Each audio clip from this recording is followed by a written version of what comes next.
vida que carecia de emoções fortes. Acho que foi o principal motivo que me jogou nas drogas. Eu comecei sentindo a emoção de estar nos palcos. Aliás, acho que desde criança eu já gostava de me arriscar. Eu gostava de me pendurar nos ônibus. Eu gostava de fazer coisas que geravam perigo. Eu não sei, acho que já era uma tendência mesmo. E com o passar dos anos, eu gostava de experimentar proibições, coisas proibidas. Aí veio o cigarro, veio a bebida, vieram as madrugadas.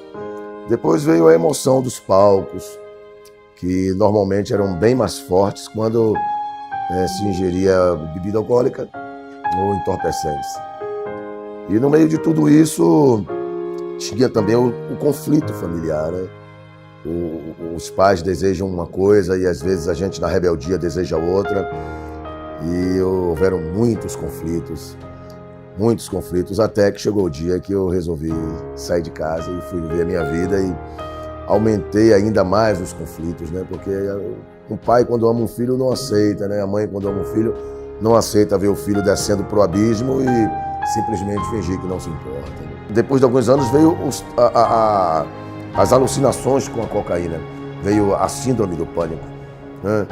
Eu tinha a impressão de estar sendo perseguido o tempo inteiro, eu via pessoas me seguindo, eu achava que alguém iria me matar.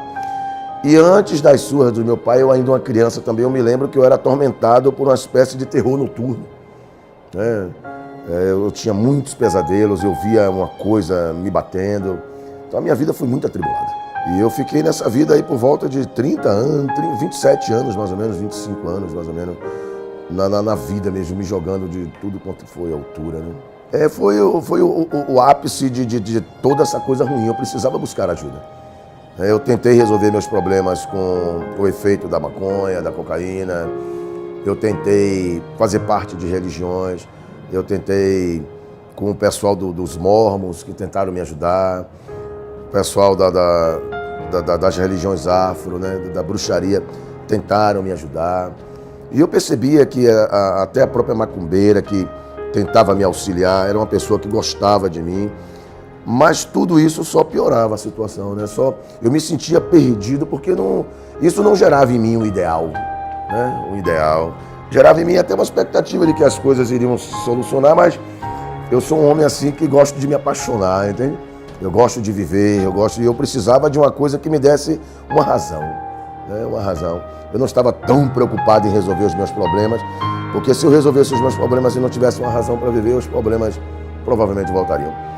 Aí veio um dia uma igreja, né, na porta da minha casa, né? Eu já tinha saído da casa dos meus pais, e aí um barzinho que eu bebia se transformou em uma igreja. E eu gostava de ficar ouvindo a música, né? Eu achava legal.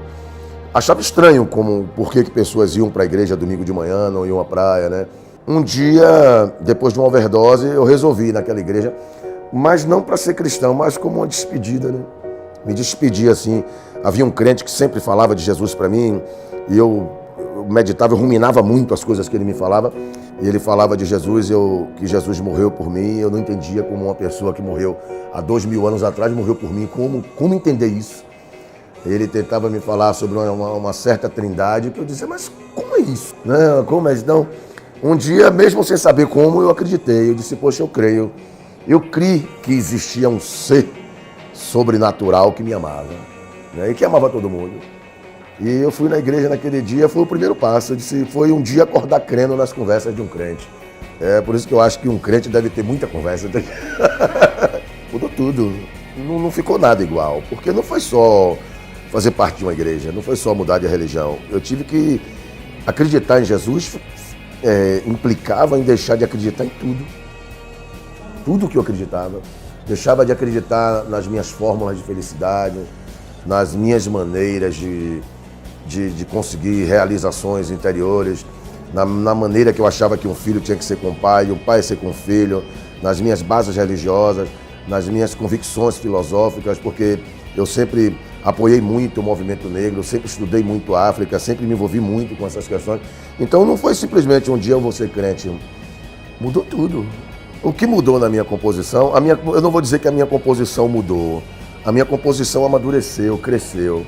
Então a proposta que me foi feita foi para avançar mais um pouco, que além de alegria, também levar Deus para dentro do coração das pessoas.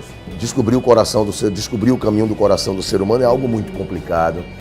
Então, a minha parte é só cantar. Essa estrada aí quem constrói é Deus, entende? Eu vou dizer, só não tem como voltar porque não tem um caminho para voltar. Não tem um caminho para voltar. Eu li uma frase essa semana que diz assim, se eu pudesse deixar Jesus, eu não queria. E se eu quisesse, eu não podia. Entendeu? Então, não existe um caminho para voltar. Ele é a porta.